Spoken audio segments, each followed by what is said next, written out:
Now, if you've been with us for that long and you remember the 30-day multisensory challenge, you also know that we had a variety of other digital courses that we created before we joined Harkla. Then we joined Harkla and we started redoing all of our digital courses, making them bigger, better, adding workbooks, adding continuing education units for OT practitioners. And we're finally got to the point this past year, 2024, where we were ready to redo our 30-day challenge. And it's finally done. It's finally ready for you. And it's bigger, it's better. It's not a challenge anymore, and it's not 30 days anymore. No. And it has a whole new name. Yes. It's basically a whole new program. It's a whole new world, right? Yep. I'm Rachel. And I'm Jessica, and this is All Things Sensory by Harkla. We are both certified occupational therapy assistants, and together with Harkla, we are on a mission to empower parents, therapists, and educators to help raise confident and strong children of all abilities. On this podcast, we chat about all things sensory, diving into special needs, occupational therapy, parenting, self-care, overall health and wellness, and so much more. We are here to provide raw, honest, and fun strategies, ideas, and information for parents, therapists, and educators, as well as other professionals to implement into daily life. Thank you so much for joining us.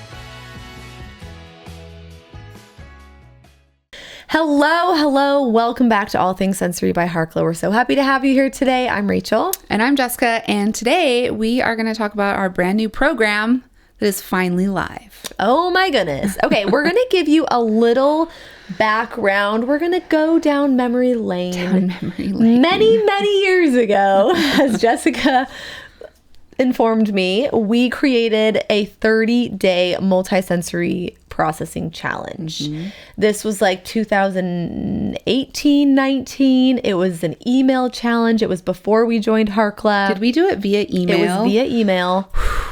And every day we gave our community, the people who joined, a new multisensory processing activity. We had videos, we had handouts. We were like, wow, this is amazing. Mm-hmm. And it really was, honestly. It was great. We had a lot of fun with it. And our goal with it was to really give parents, practitioners, teachers, activity ideas, strategies to improve multisensory processing. We just wanted to have one place to share all of our favorite multisensory processing activities. Now, if you've been with us for that long and you remember the 30-day multisensory challenge, you also know that we had a variety of other digital courses that we created before we joined Harkla.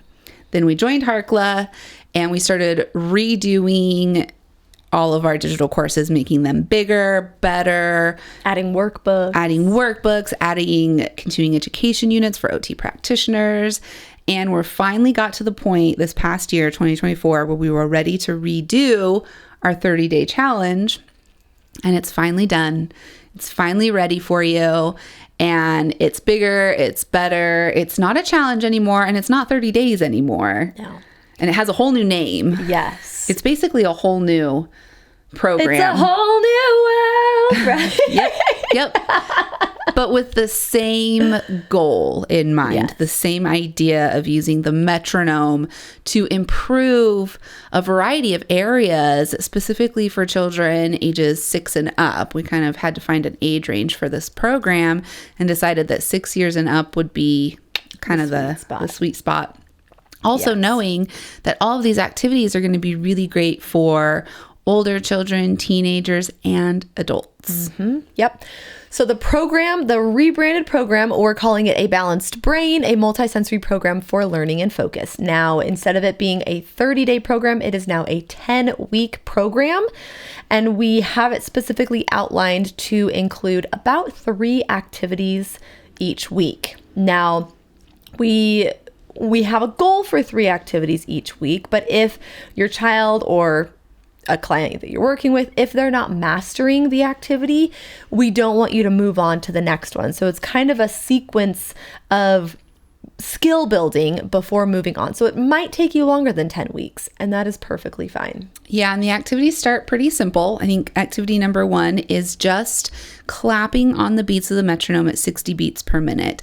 And we start out with that because we need the child to be able to hear the metronome and to coordinate a simple motor activity with it before moving on to some of the higher level activities. And like Rachel said, they each build on each other, progressively getting a little bit more difficult in different areas.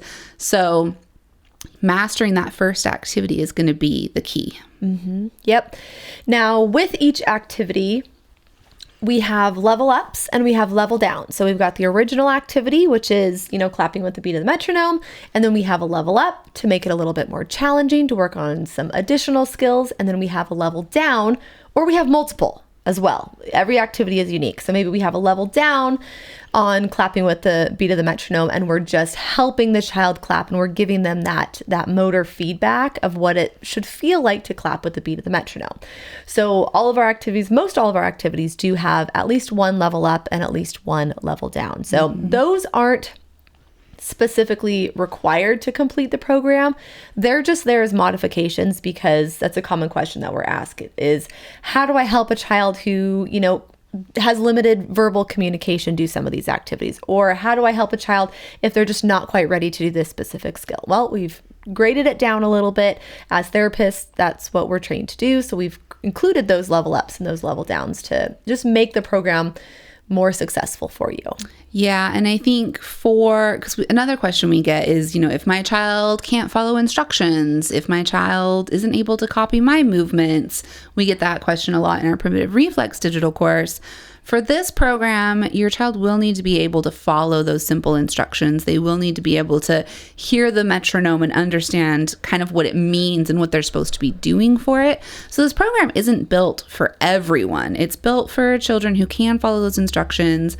We're looking at children specifically with ADHD, SPD, learning disabilities, those, diagnoses that don't necessarily impact their ability to follow simple instructions. And we're just going to start building in these multisensory activities for them to address a lot of those challenges they're experiencing. Yes. And we also focus pretty heavily on primitive reflex integration, because we know the connection between these multisensory activities and retained primitive reflexes. So while we're not teaching reflex testing and specific reflex integration strategies, most of the activities do target retained primitive reflexes, and you'll definitely see a child who has retained primitive reflexes, they'll likely struggle with some of these activities even more, which is why it's important to make sure that we are continuing to practice them and doing so in a fun way. Yeah. Now, so this isn't just like a giant sales pitch. We want to actually give you something with this podcast episode, especially if you're watching us right now. So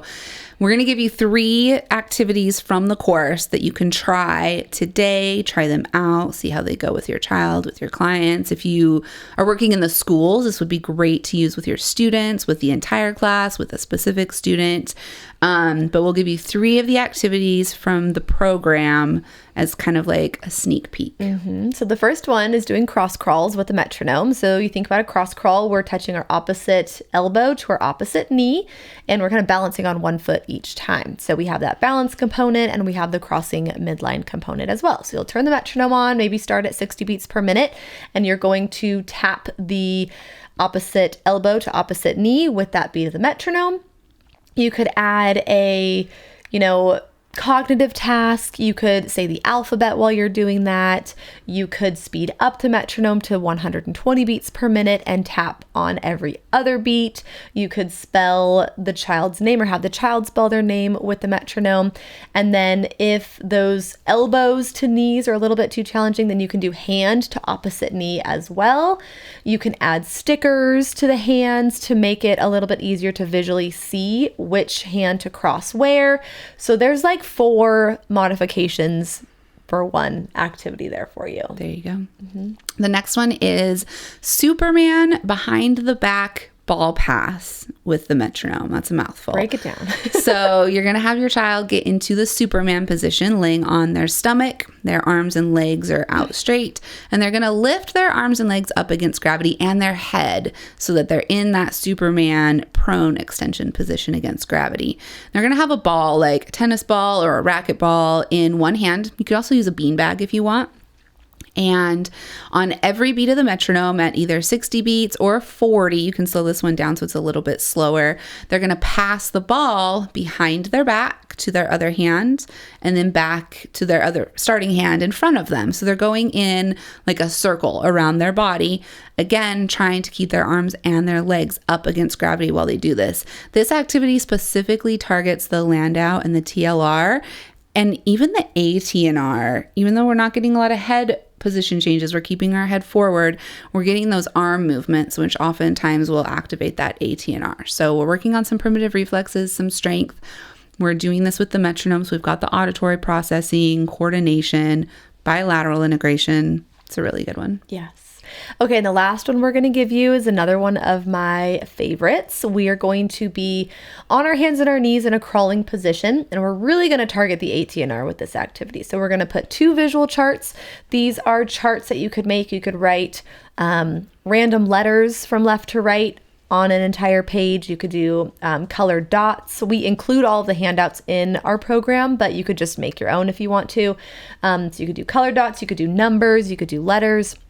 You're going to hang both of those charts on a wall, or you're going to hold them on either side of the child's head so they're in their crawling position, and they're going to turn their head and point their ear towards the ground, and they're going to read the first item on the chart, and then they're going to turn their head to the other side, point that opposite ear towards the ground, and then they're going to read the first item on the other chart. So they're going to alternate turning their head, reading an item, turning their head, reading an item, all while maintaining that crawling position. And we're going to hope that their arms stay strong. We're going to hope that they don't have any elbows bending or shoulders moving when they're turning their head. That could be a sign that the ATNR is retained. So we're going to give them some cues to make sure that they're keeping their arms nice and strong. And we're going to really work against that reflex. Turn the metronome on once they kind of have the hang of it. Start at 60 beats per minute and turn, read, down, pause, read, down, pause. And so you're kind of alternating left and right with that metronome at 60 beats. Yeah, that one, if you have it at 60 beats and you try to go back and forth between the two charts on every beat, it's too fast and you're going to get really dizzy and it's not going to feel good. So that's why we have the pause in the middle. So it's almost like a 3-beat count where you look, pause, just to give that extra beat in the middle, because this is a lot of vestibular input with this head position changes and the turning of the head. You can turn it to 40 beats if it needs to be slower. This is a really good one to do some heavy work afterwards, because I remember doing this in the program. We have all of these activities demoed with videos, and when I was doing this one, I remember getting kind of dizzy after a minute. So make sure you do some heavy work after this one. Or you just crawl around on the floor, since they're already in the crawling position. There you just go. have them crawl around on the floor for a little bit. Yeah. Perfect. So there are some activities that you can try. Let us know if you do try them. Tag us on Instagram at All Things Sensory Podcast. We'd love to see you trying these activities. And then if you are ready to kind of take that next step and order the program, everyone who orders the program or who takes the course does get the workbook, which is kind of a new change for our courses. We don't always include the workbook with the program or with the course, but you do this time. And you also do get the AOTA CEUs as well. It is 0.45, so it's 4.5 contact hours, or 0.45 AOTA CEUs. It's 4 hours. 4.5 hours. Yeah. Sometimes it's so confusing when we say point whatever. I know. If you're an OT, then you understand the weirdness of it, but just know that it's 4.5 hours. Yep. So there you go. So some multisensory activities using the metronome. Just something that we were really excited about, that this program is now live and available for everyone to check out. Hopefully this wasn't too salesy for you. The benefits of multisensory processing, multisensory learning, multisensory activities are huge. We talk about it in a lot of our other episodes where we talk about the effects of the metronome and primitive reflexes and ball skills.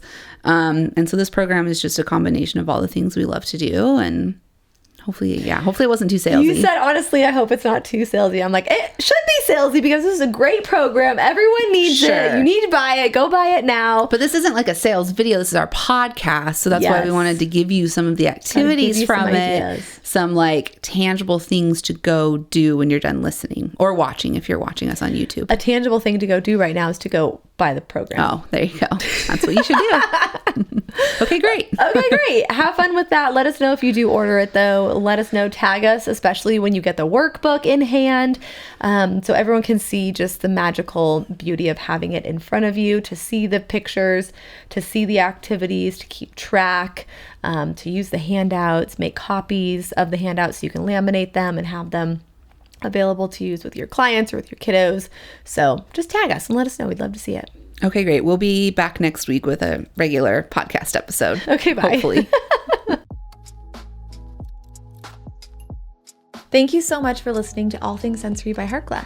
If you want more information on anything mentioned in the show, head over to harkla.co/podcast to get the show notes. If you have any follow-up questions, the best place to ask those is in the comments on the show notes, or message us on our Instagram account, which is at Harkla_family or at All Things Sensory Podcast. If you just search Harkla, you'll find us there. Like we mentioned before, our podcast listeners get 10% off their first order at Harkla. Whether it's for one of our digital courses or one of our sensory swings, the discount code SENSORY will get you 10% off. That's SENSORY. Head to harkla.co/sensory to use that discount code right now. We are so excited to work together to help create confident kids all over the world. While we make every effort to share correct information, we're still learning. We will double check all of our facts, but realize that medicine is a constantly changing science and art. One doctor or therapist may have a different way of doing things from another. We are simply presenting our views and opinions on how to address common sensory challenges, health-related difficulties, and what we have found to be beneficial that will be as evidence-based as possible. By listening to this podcast, you agree not to use this podcast as medical advice to treat any medical condition in either yourself or your child. Consult your child's pediatrician or therapist for any medical issues that he or she may be having. This entire disclaimer also applies to any guests or contributors to the podcast. Thanks so much for listening.